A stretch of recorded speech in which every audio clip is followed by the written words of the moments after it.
Atentos saludos, amigas y amigos de su programa Dialéctica, porque la verdad importa. Nueva vez llegando a ustedes con este programa en el que tratamos temas de carácter filosófico, teológico, económico y educativo, como de costumbre, acompañado del profesor Daniel. Daniel, ¿cómo está todo? Saludos, saludándoles a todos con toda nuestra cordialidad, con alegría de compartir nuestras ideas, nuestras reflexiones para seguir avanzando, madurando y alcanzando nuestras metas de vida. Hoy, Juan, con las temáticas que nosotros tenemos, queremos realmente compartir unas ideas que son de preocupaciones para toda la sociedad, para el mundo entero, para toda la gente, pero nosotros no vamos todavía a abordarnos con esta temática antes de que estemos aquí presentando por fin a nuestro colega Julián Álvarez. Saludos, Julián. Bueno, un saludo para ustedes y contento de estar acá, ya que por razones diversas no había podido estar. Y también expresar un cálido agradecimiento a nuestro amigo y mentor, el doctor Pedro Antonio Eduardo, quien magistralmente ha suplido de alguna manera nuestras ausencias, pero el gran aporte que ha hecho, que ya forma parte de este programa. Así es. Y saludando a nuestra teleaudiencia que cada vez nos sigue con interés.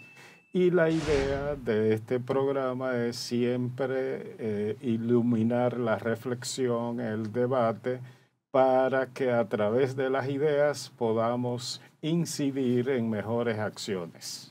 Así es, bueno, efectivamente, como dice Julián, ya Pedro Eduardo forma parte de nosotros, ¿verdad?, como equipo, así que hay que decirle a nuestros amigos televidentes que ya lo verán más adelante, ¿verdad? Hoy no está con nosotros, pero ya estará en los próximos programas. Bueno, hoy tenemos un tema extraordinario, profesores. ¿Tú crees que es un buen tema para fin de año? La gente... Para fin de año, para un nuevo comienzo, para proponer un nuevo comienzo con el nuevo año. Así es. La gente tiene mucha preocupación sobre el tema de los valores, pero sobre todo en lo que entienden como la crisis de valores. Y también se habla de la inversión de valores. Y se habla de la pérdida de valores. Son diferentes maneras de hablar del mal, precisamente, Daniel. Es decir, de la falta, de la pérdida, de la corrupción del valor, de la virtud de la que habló tanto Platón y también refirió Sócrates, que nosotros hemos decidido entonces dedicar este programa para reflexionar alrededor de esa temática que tiene que ver con la crisis de valores que se suele decir que está viviendo la sociedad actual. Pero eso lo vamos a hacer después que tengamos la primera pausa, ¿verdad? Y regresamos con ustedes entonces para entrar formalmente en el tema. Así que pausamos y volvemos en breve.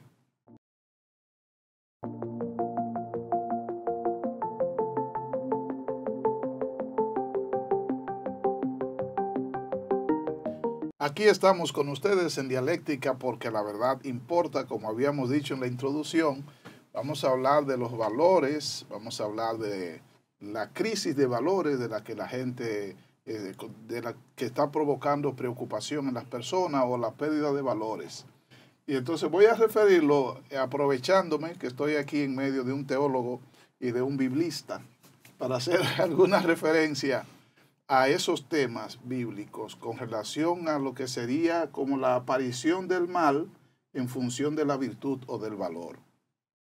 En la Biblia se habla de la existencia de Adán y Eva como dos primeras personas, dos primeros habitantes, Adán y Eva, y del pecado, que sería como la desobediencia de ellos al probar de la fruta que estaba prohibida. Así que el desobedecer sería como la pérdida o la inobservancia del valor de la obediencia que se supone debieron cumplir. Y después hay otra referencia que es la de dos hermanos, Caín y Abel. Y entonces dice la misma referencia que Caín asesina a Abel. Ahí también se hablaría de la aparición de nuevo del mal, profesor, y de una pérdida de valor de manera notable, el respeto de la vida. Juan, pero hay que hacer la observación de que adelante. la gente hoy se queja Sí. de que, y hablan que hay pérdida de valores, que hay crisis de valores, ¿verdad? Ajá. Etcétera.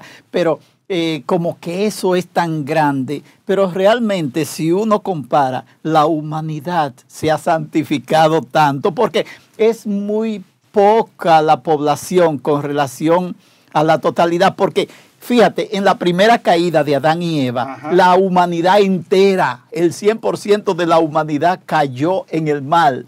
En el segundo caso de Caín y Abel, la mitad de la población, Ajá, ¿verdad? ajá. Caín y Abel eran la mitad de la población. Y después, entonces, tendríamos que decir que el mundo ha ido mejorando con respecto al mal. Y después mira que hay una referencia, el exterminio de toda una ciudad por parte de Dios, porque habían caído en el pecado, ¿verdad? Nínive, Sodoma, Gomorra, ciudades diferentes que se entiende se habían puesto de espalda a los valores, al punto de que su creador, Dios, reaccionó contra ellos. Y finalmente en ese recorrido, profesor, los fariseos y las personas mayores reaccionaban a Jesucristo porque decían que era muy diferente a Juan el Bautista, porque Juan tenía una serie de valores que éste no los observaba, así que ellos reaccionaban como si este joven que de pronto estaba predicando un nuevo estilo de vida, como si este joven estuviese inobservando o estuviese intentando trastocar los valores existentes anteriores, que eran los valores del Bautista.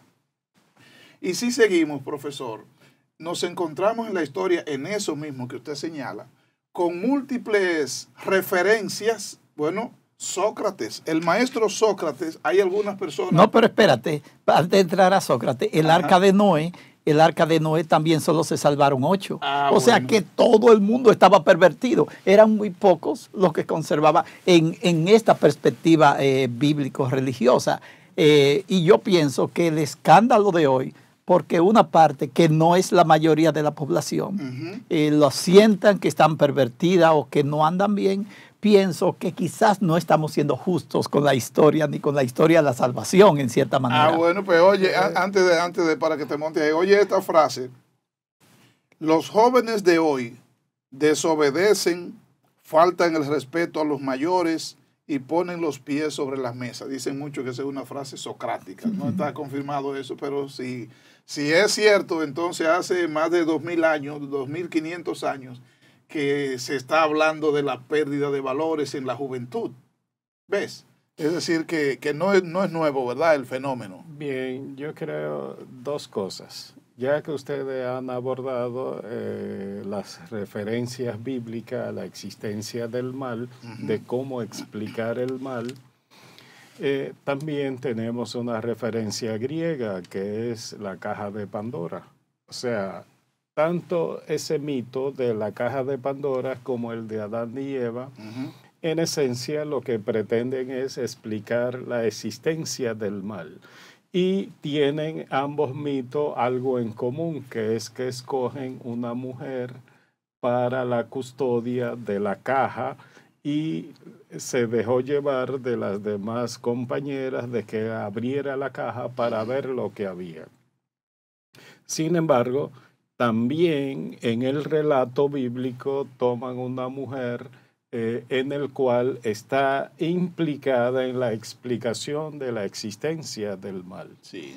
¿Verdad? Y se deja llevar también de la serpiente en esa referencia. Exactamente. Entonces significa que desde la antigüedad el mal ha sido un fenómeno de preocupación de la existencia del hombre en su práctica moral, pero también en su reflexión. O sea, el mito no era más que una reflexión mediante la cual se pretendía explicar la existencia de un fenómeno.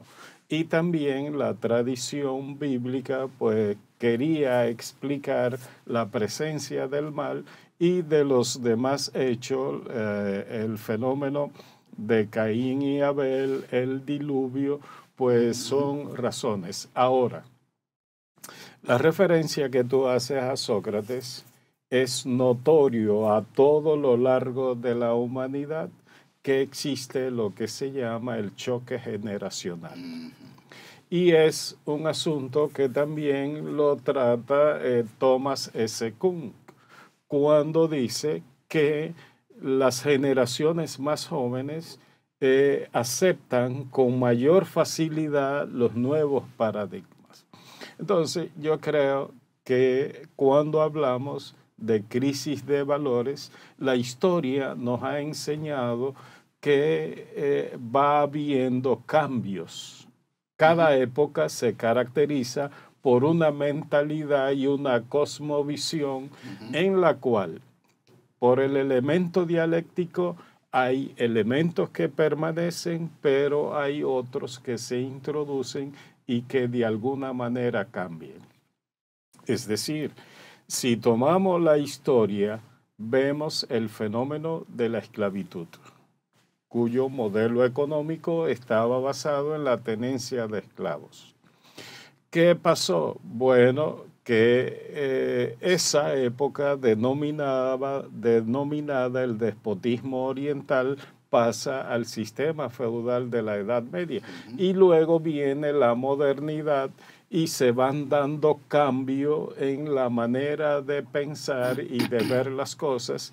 Y no solo la manera de pensar, sino que esas nuevas ideas generan un nuevo comportamiento en los sujetos, lo cual tiene la implicación moral.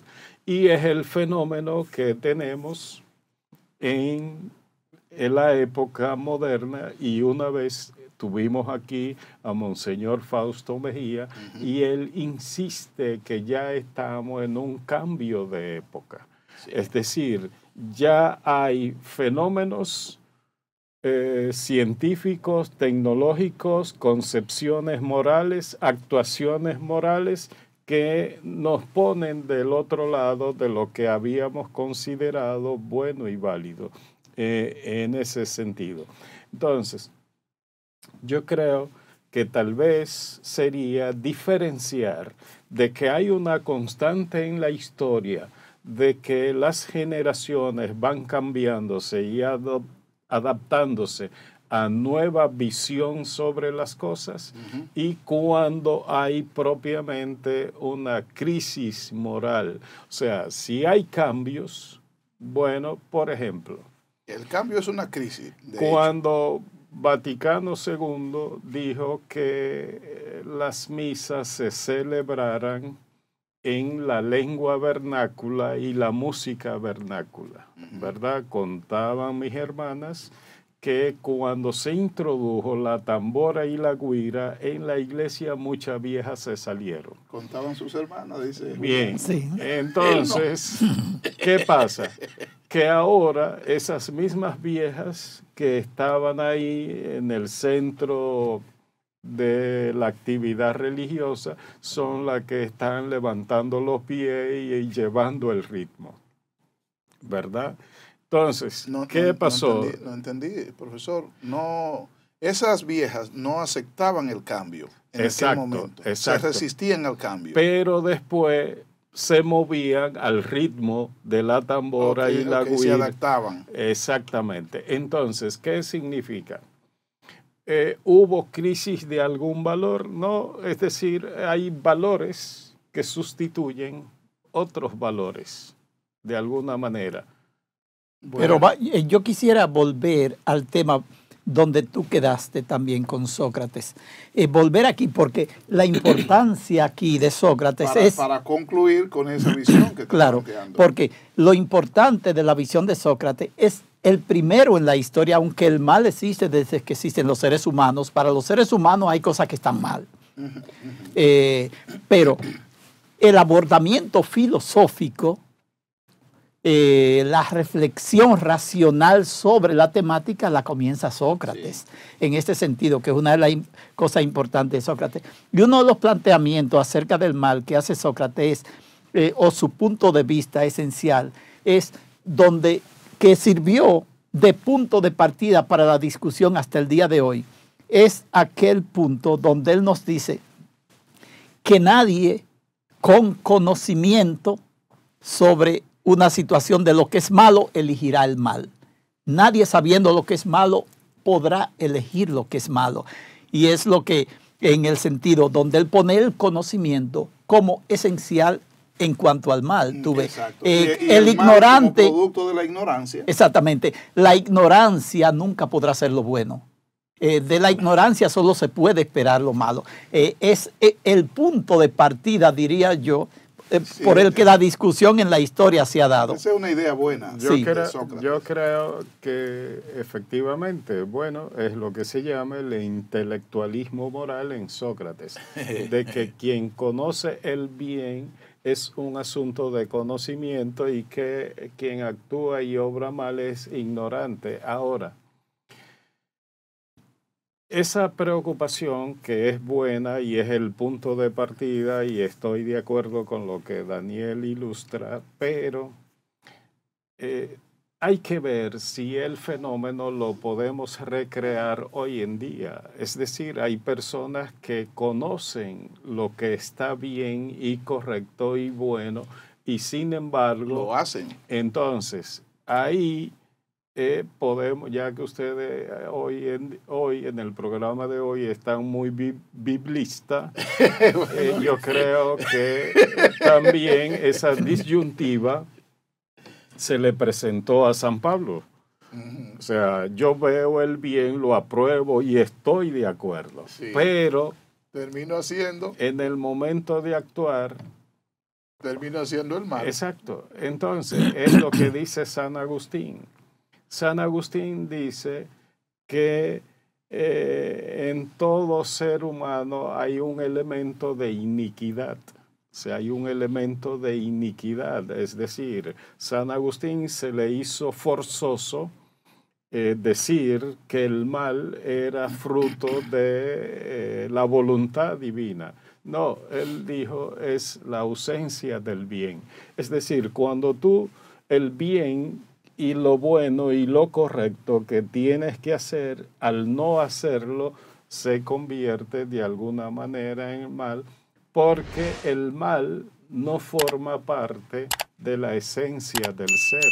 O sea, sí, más bien el bien en ese caso. Pero vamos al punto. Ya tenemos un elemento en Sócrates para determinar que algo sea malo.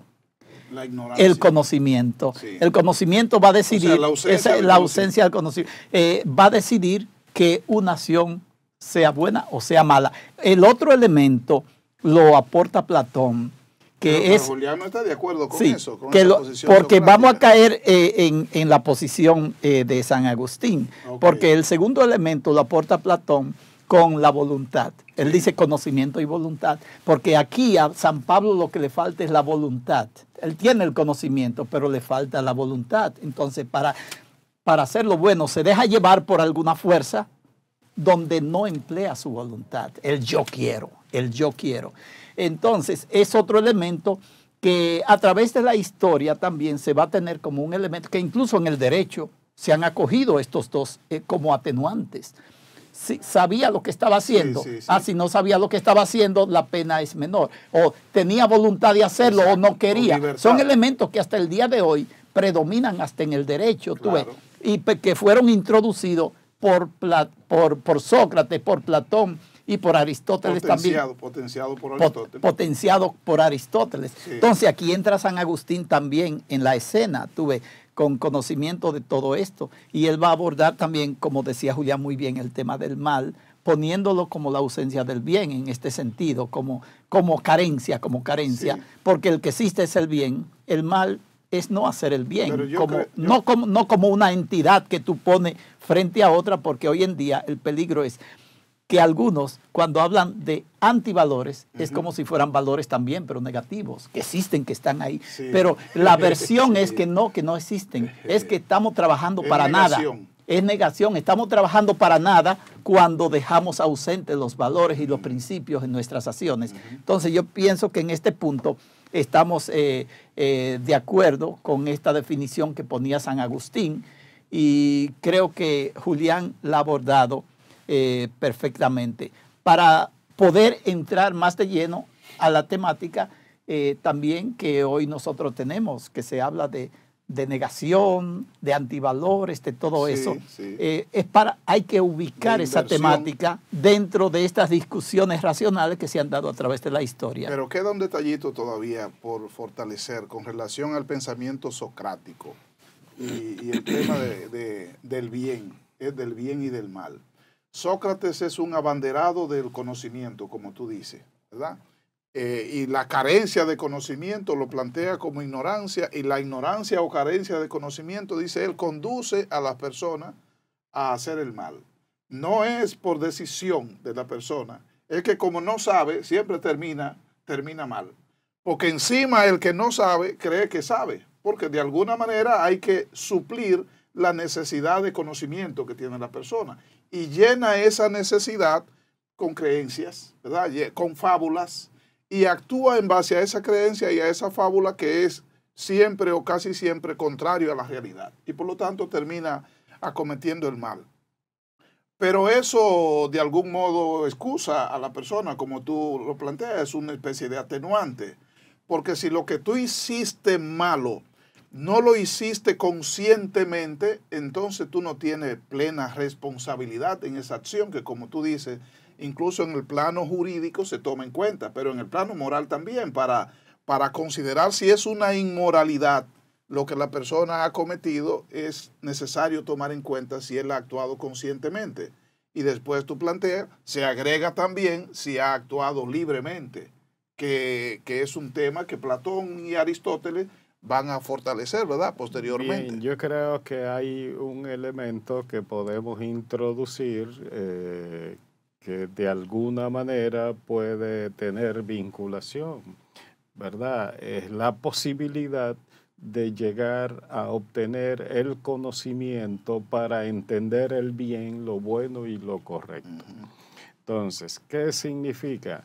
Si todos esos jóvenes que hay en nuestros barrios han tenido la oportunidad de educarse en el bien, en lo bueno y lo correcto, o en una sociedad que de alguna manera ha creado sus propios monstruos. Entonces, ¿qué significa? ¿Cómo juzgamos a esos jóvenes? Lo cual la sociedad de alguna manera le ha negado el derecho de formarse, sí, o de alguna manera ha pecado por omisión. O sea, no lo ha buscado, no lo ha llevado a la escuela, no le ha creado las condiciones, entonces lo vamos a juzgar como malo. Otro elemento también en las clases de ética, yo le pongo el ejemplo, si un traficante te regala un vehículo, ¿lo coge o no? Dicen sí, todo el mundo dice que sí. Dicen que sí. Sí, porque dice él, no fui yo quien traficó, no fue nada, me lo regalaron, ¿verdad? Sí, y el origen mal habido. Exacto. Entonces, como en cosas elementales donde se queda en la dermis del fenómeno, pero no hay la profundidad ética, sí, en ese sentido, que es lo que estamos tratando de establecer ciertos fundamentos de por qué las cosas se justifican desde una manera. Entonces, ¿cómo quedamos? ¿Juzgamos a esos jóvenes ignorantes que desconocen el bien, lo bueno y lo correcto? Si fuéramos a buscar culpables, ¿quiénes son los culpables? ¿Es la sociedad que crea su monstruo, ya sea por omisión o cualquier otra decisión? Sí. O por estrategia. ¿O los vamos a liberar de sus conductas que podemos llamar y enunciar de extravagante o fuera de los valores tradicionales de la sociedad? Vamos a insistir en este elemento de enseñar la virtud. Pues Sócrates está convencido que si le enseñáramos a los niños la virtud, no tendríamos que castigar entonces a los adultos en este sentido, porque está convencido que el conocimiento es esencial y hay que ver hasta qué punto de verdad se está enseñando la virtud, principios, valores en nuestra sociedad, porque ni en el sistema educativo ya se hace caso a esto, ni en el sistema educativo hay nada para enseñar virtud a los jóvenes. La virtud evoluciona, profesor, la virtud puede mutar, puede cambiar, ¿verdad? Evolucionar en el tiempo. La virtud en sí no. Porque es la constante. Lo que evoluciona son los contextos y la forma de expresión y de vida de los principios. Porque tú dirías, la libertad es la libertad siempre. Es siempre. O sea, desde el principio hasta que haya historia, la libertad es la libertad. Ahora, ¿cuáles son los contextos en que hay que vivir la libertad a través de la historia? Van a variar, tú ves. Pero la libertad no va a variar en ese sentido. Yo creo que en la segunda parte, ¿verdad?, del programa, ya ves cómo va el tiempo. Entonces nosotros tenemos que abordar esa partecita de la mutación que se da, del cambio que se produce en las épocas que refería ahorita Julián, y cómo la persona que ya estaba suficientemente aclimatada y acostumbrada a operar la virtud en una orientación determinada, el cambio de época produce esa mutación que puede ser en la forma, pero lo escandaliza, porque él entiende que se ha perdido el valor o que hay una crisis de valor, que probablemente es la situación en la que estamos nosotros viviendo, porque es que nosotros estamos participando de un cambio brusco en los últimos tiempos de época. Era cómodo en el periodo medieval, en el siglo XII, en el siglo XIII y en el siglo XIV, relativamente, porque estamos acostumbrados y tenemos un modelo que se mantiene en el tiempo. Pero de los años 80 del siglo pasado para acá, con la aparición del Internet, el cambio de época es acelerado, es de una manera increíble. Y entonces, hasta las personas jóvenes como ustedes, como nosotros, ya nos encontramos que nos han cambiado las costumbres, y las personas más jóvenes aún, personas de 40 años, ya entienden, pero ¿y qué es esto? ¿Y qué? ¿Cómo es que ha cambiado? Entonces, si eso es nosotros y los de 40 años, imagínate los de 80 años, por eso tal vez hubiera sido, o 70 años, hubiera sido importante que estuviera Pedro también, para que habláramos de cómo uno ve que van produciéndose esos cambios entre las manos de uno. Y lo escandalizante que resulta para uno ver este tipo de música que tienen ahora, y este tipo de literatura, y este tipo de pintura, y esta forma de hacer comunicación, todo eso, todos esos cambios. Pero mire, el profesor ya está diciendo que debemos pasar a la pausa. Así que vamos a pasar a una breve pausa y volvemos con ustedes en solamente unos segundos. De regreso con ustedes en Dialéctica, porque la verdad importa. Estamos hablando de los valores, se habla de la teoría de los valores, se habla de la axiología como disciplina que trata sobre los valores, y entonces es menester en ese marco hablar del valor, situar, ¿verdad?, definir el valor. Pero además, en esta segunda parte del programa, debemos responder a la pregunta, ¿realmente estamos en una crisis de valor? ¿Existe y qué sería una crisis de valor? ¿Estamos ante una pérdida de valores? ¿O se trata de una manera diferente de enfocar los valores? De eso es que debemos hablar ahora. Entonces, profesor, ahora sería como la definición, ¿verdad?, del valor en sentido general. Solo quiero, diríamos, fundamentar a partir de la ontología el valor. ¿Qué es la ontología? Es lo que estudia lo que es el ser de las cosas. Entonces, ¿qué nos dice la ontología? Hay diferentes modos de ser de la realidad, y tenemos lo que se llaman los objetos reales. Esta copa, este celular, la cámara, entran dentro de los objetos reales porque ocupan un lugar y un espacio. Y es una evidencia ocular que no podemos negar su existencia. Ahora, existen los objetos ideales, que es ya más complicado percibir los cuales son estudiados a través de la lógica y la matemática.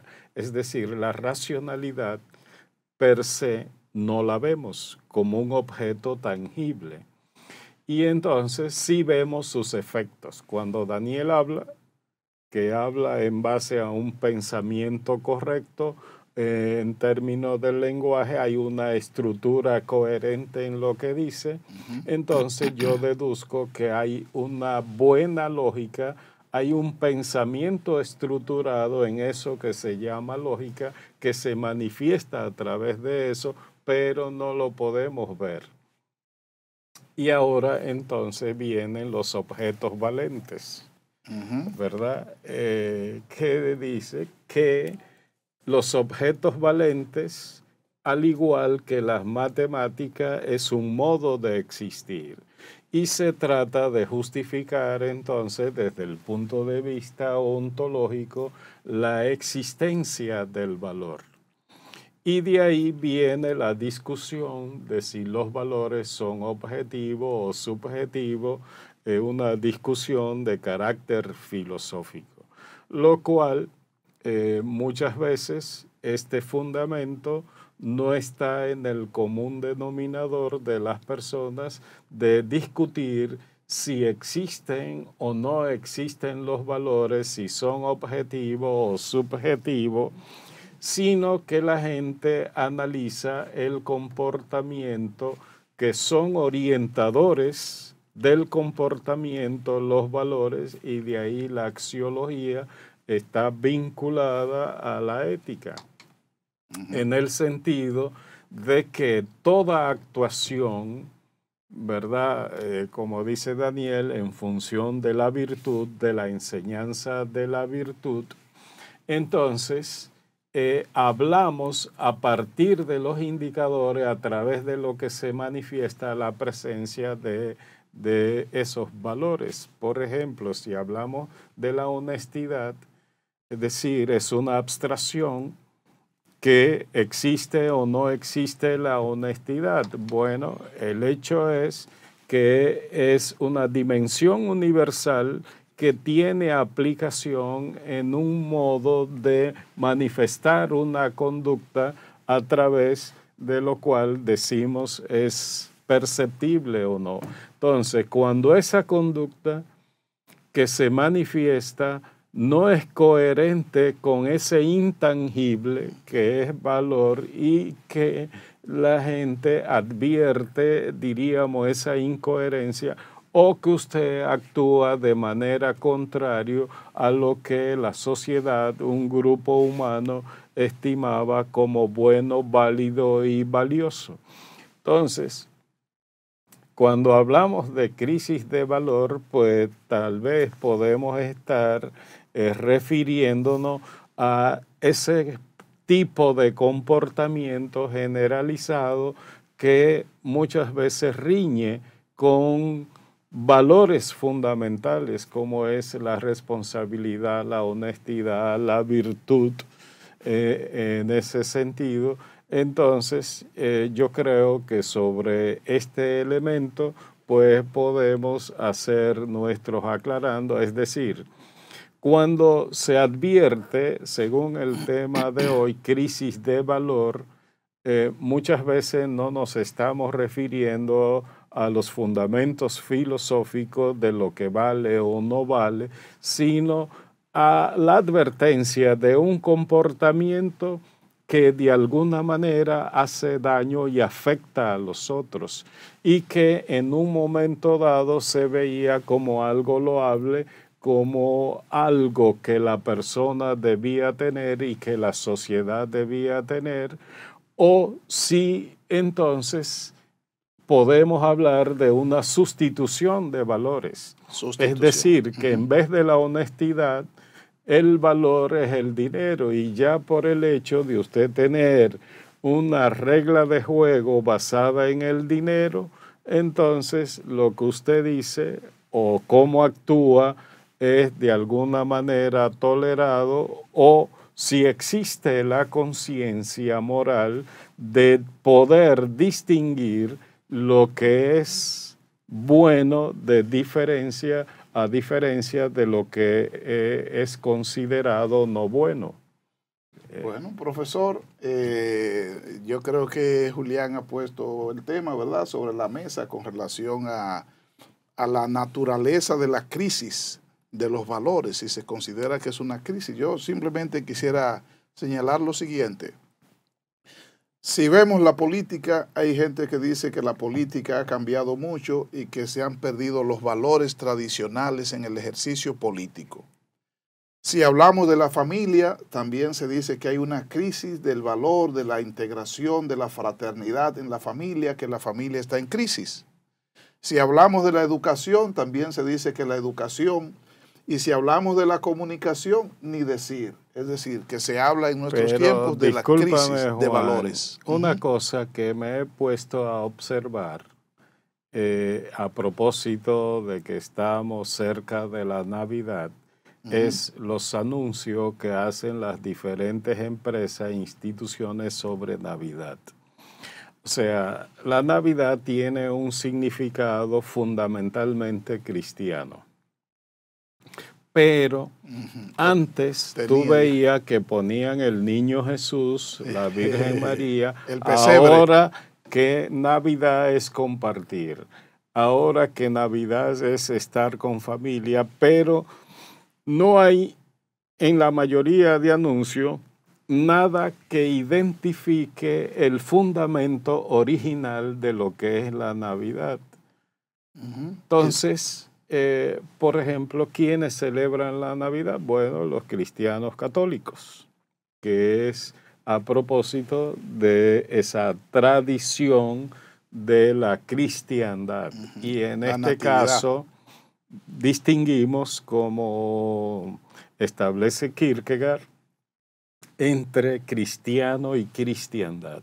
La cristiandad es la cultura cristiano-católica que de alguna manera ha permeado ciertos elementos culturales en Occidente. Y está en crisis, el cristiano es aquel que vive y tiene como modelo a Jesucristo. Entonces, la sociedad en la Navidad participa de ese modelo de cristiandad, pero ausente de ser cristiana. Ese cambio es positivo, profesor, no es positivo. Es decir, el pesebre es un símbolo. Y así lo presentaba la publicidad. Dice usted, antes el símbolo de la Navidad era el niño Jesús, María la Madre, José, el establo. Ahora ya no se utilizan esos símbolos, sino que ahora se habla de la Navidad es estar en familia, es estar en fraternidad familiar. ¿No será positivo ese cambio? Pero lo que yo veo es que tú estás sacando de su categoría natural y le estás dando otra categoría. Sí, será una evolución en el conocimiento, porque la gente ahora entiende, profesor, el significado de la integración padre, madre, hijo y ambiente y entorno. Y entonces la gente está traduciendo tú puedes tener eso sin ningún elemento de cristianismo. ¿Pero qué tiene de malo, profesor? Que se sustituya el símbolo para llevarlo a un valor, que es el valor de la integración de la familia. Por ejemplo, si tú comes McDonald's y comes arroz con habichuela, no tiene nada de malo, pero hay un elemento de identidad. ¿Entiendes? Un elemento de identidad. Que tú comas McDonald's, eso no es nada, o aparentemente nada, pero es decir, es la gastronomía cultural a la que tú perteneces, con la que te identifica, ¿verdad? Entonces, hay cosas que... Sí, pero profesor, ese no es el ejemplo, no es así que usted tiene que ponérmelo. Usted tiene que ponérmelo, si tú comes McDonald's, en su empaque original McDonald's, en su caja de McDonald's, esa es una forma, y otra, si tú te comes el mismo McDonald's, pero en un empaque sin etiqueta, sin label, sin tal. Pero el McDonald's, ¿de dónde es? Estadounidense, norteamericano. Bien, bueno, comer arroz con habichuela. Ajá. Ok.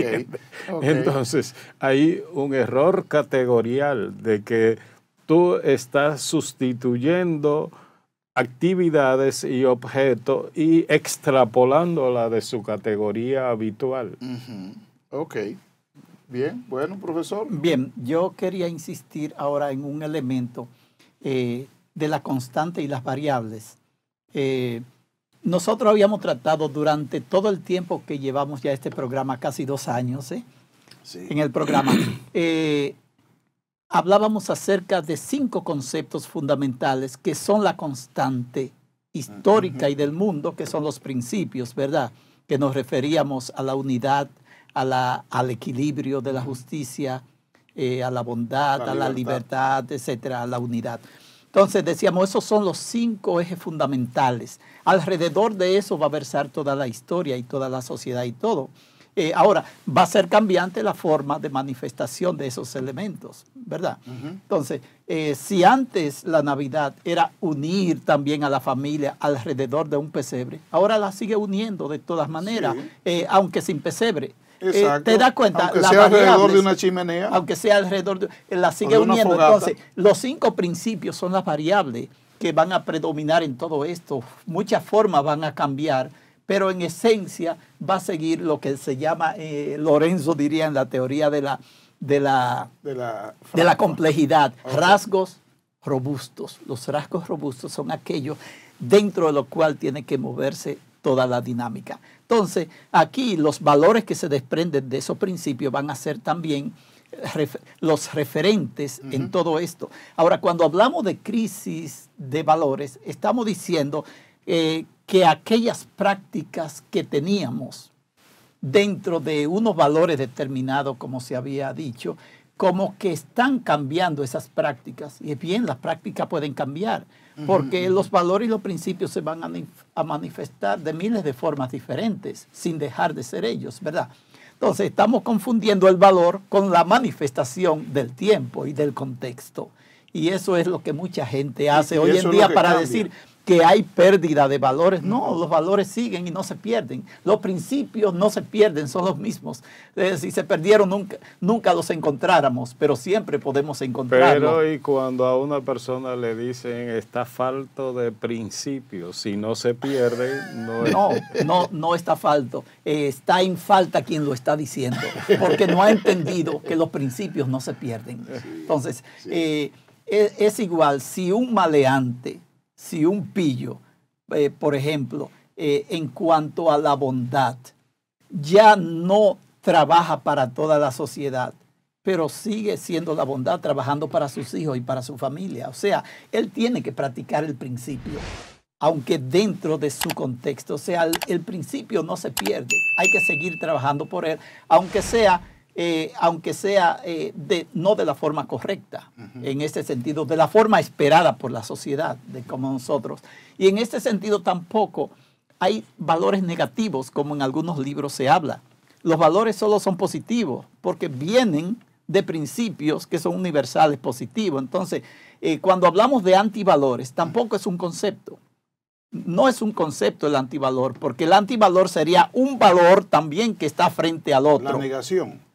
Es complicado. Es para que vea que los conceptos a veces no son los adecuados.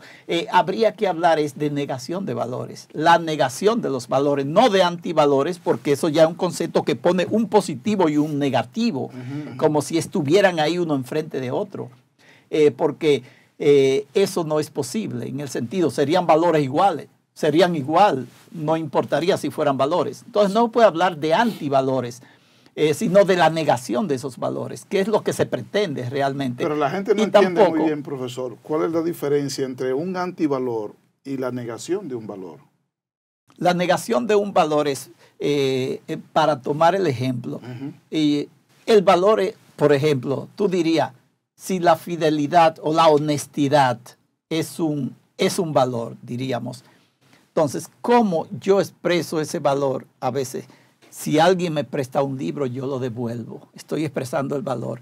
Pero negarlo es, me prestaron el libro y no lo devuelvo. Eso es una negación del valor. Estoy negando el valor, porque lo que debe existir, lo que se espera que exista, es que yo devuelva el libro. para crear un equilibrio. Y la tendencia a no devolverlo, profesor. La persona que se acostumbra a quedarse con lo ajeno, eso es lo que terminan definiéndolo como un antivalor. Y aquí tendríamos que entrar entonces lo que decía Sócrates. O lo hace por ignorancia, o lo hace porque no tiene voluntad, como diría Platón, o lo hace porque es megalómano, porque no tiene libertad tampoco, o lo que sea de hacerlo. Pero no lo va a hacer por decisión. La persona no decide ser mala. Esa es la idea. La persona no es plenamente responsable de actuar en contra del bien. Porque la posición de Sócrates la entendemos, es que no pero puede, sí. no necesariamente uno tiene que compartirla. Porque, Claro. porque la persona podría optar por el mal. No, eso no se da. La persona podría decidir actuar en contra del bien. Sócrates dice que lo hace por ignorancia, incluso cuando es a sí mismo, como el tema del masoquista, que se hace el mal, sufre él, pero él lo hace porque cree que es lo mejor que puede hacer. Ahora, Él cree que está haciéndolo bien. yo creo que entre una cosa y la otra hemos teorizado. Si cuando un ciudadano común dice en la sociedad dominicana hay crisis de valor, o sea, ¿a qué nos podemos referir y cuál sería nuestra ilustración para ese ciudadano que nos pueda entender y nosotros poder iluminar esa preocupación que hay en la sociedad? Es decir, si hay crisis de valores, ¿quiénes son los llamados a instaurar o mantener o preservar los valores, como dice Daniel, y no su negación? Yo quisiera entender crisis de valores como un concepto real, en el sentido de que hay un cambio en la expresión del valor. Yo lo entendería así como un cambio, y las personas quieren que el valor sea siempre la expresión que existía en el presente y no una nueva. Entonces, entendería así que hay crisis de valores.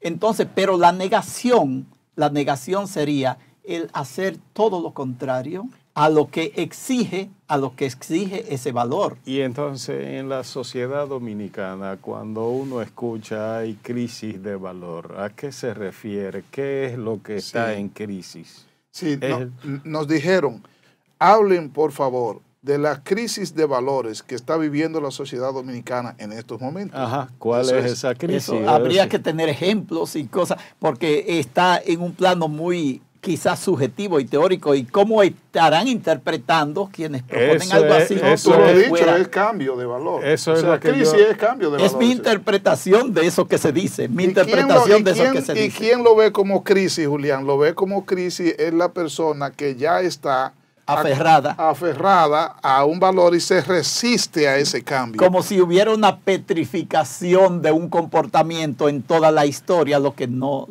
es así. Claro, hay algunos detalles. Sí, bueno, entendido en el lenguaje de los ciudadanos comunes. O sea, ¿cuáles manifestaciones nuevas tenemos de ciertos valores?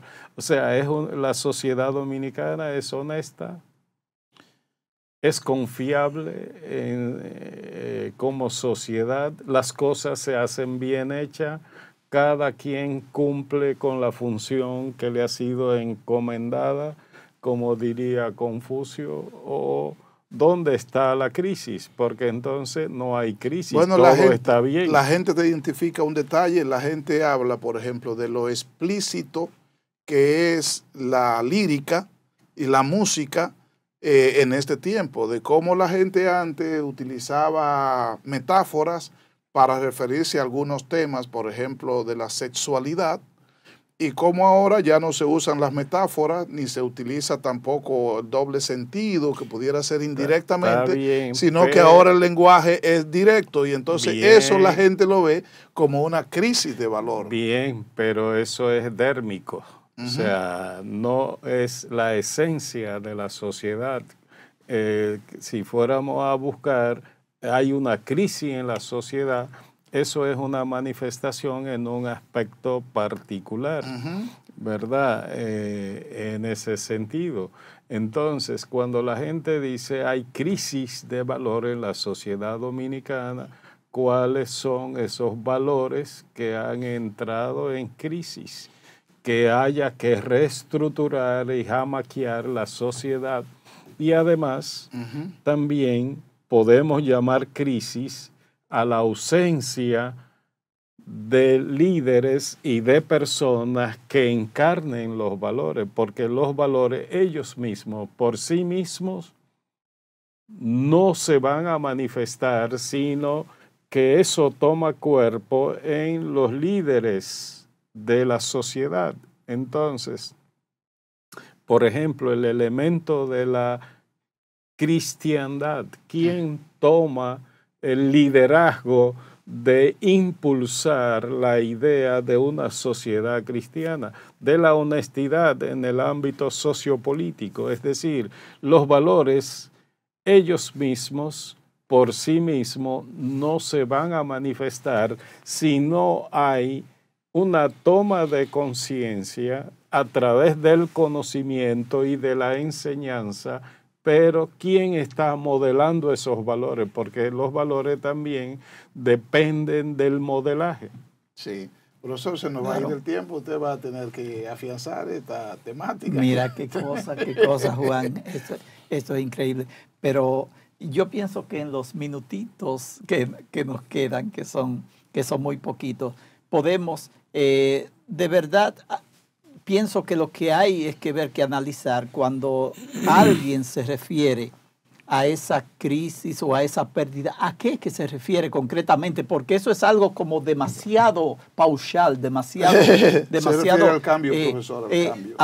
Habría que ver. Yo pienso que se refiere a los cambios y eso va a haber siempre. O sea, es que el cambio va a estar siempre y habrá nuevas manifestaciones y variantes de manifestaciones en cada aspecto de la vida. Entonces, lo que hay que saber discernir y distinguir entre todo esto. Y el cambio es el cambio de época. Y sobre todo saber cuando se trata de una negación de principios de valores, porque hay comportamientos que son negación, claramente. Por ejemplo, yo pienso que hablar, por ejemplo, de oficializar, por ejemplo, el aborto o la eutanasia, ya estamos hablando de una ausencia, no, de una ausencia ya de algo que debería ser.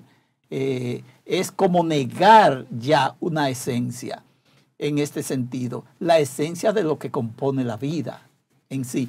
Yo pienso que hay que ver cosas de las que están sucediendo, no solo como crisis, que son parte de la crisis, pero hay que tipificarla como negación, más que como crisis. Pero son temas, profesor, muy fácil de analizar de manera fría y distante. Pero cuando la persona se encuentra con la realidad concreta de un tema de salud irreversible, complicado, que aparece la idea de la eutanasia, o cuando se enfrenta con una situación como esa que se recrean alrededor de las causales en el aborto, tal vez es diferente. Yo creo que lo más importante para enjuiciar esa temática desde el punto de vista del aborto es como situándose en el lugar. Pero Juan, tomando ese ejemplo que tú pones como analogía, de que depende de las circunstancias, si tú te ves en una situación económica precaria que no tiene para llevar el pan a la mesa, ¿eso te autoriza a robar? Ese es un tema de discusión. ¿Entiendes? Cuando lo planteamos a los estudiantes en la universidad dicen que sí. Dicen que no es inmoralidad. Sí, el robar. Los muchachos sí dicen que entonces, sí. Dicen que la supervivencia es un derecho humano de la persona. Sí, pero si está en condiciones de supervivencia. Sí, pero, yo creo que sí, profesor, yo creo que sí. Entonces tú yo creo robarías. Que en supervivencia de todo, pero por supuesto. Bien, pero hay una catástrofe nacional que implique la imposibilidad de trabajar pero en una sociedad normal, orgánica, como dice Augusto Comte. No, ahí es una crisis. Bien, entonces significa que porque tú te encuentres en una circunstancia extrema. Extrema, o por ejemplo... No, es extrema, profesor, la de la eutanasia y la del aborto o son por extremas. ejemplo, una Mira, muchacha... ustedes hace un momentito nos dieron seña que el tiempo se nos fue y ustedes están como comenzando la temática en estos momentos. Vamos Así a ponerlo que, el mismo que despide el programa. a Julián, que de su idea y termine. Tienes entonces tiempo ya para nuestra despedir el programa. Bueno, pues yo pienso que ha sido un tema interesante de muchas aristas, así es que invitamos a nuestra audiencia que nos siga de costumbre y por el día de hoy agradecerle el que nos hayan acompañado en esta importante temática. Será hasta el próximo programa. Muchas Hasta gracias. el próximo.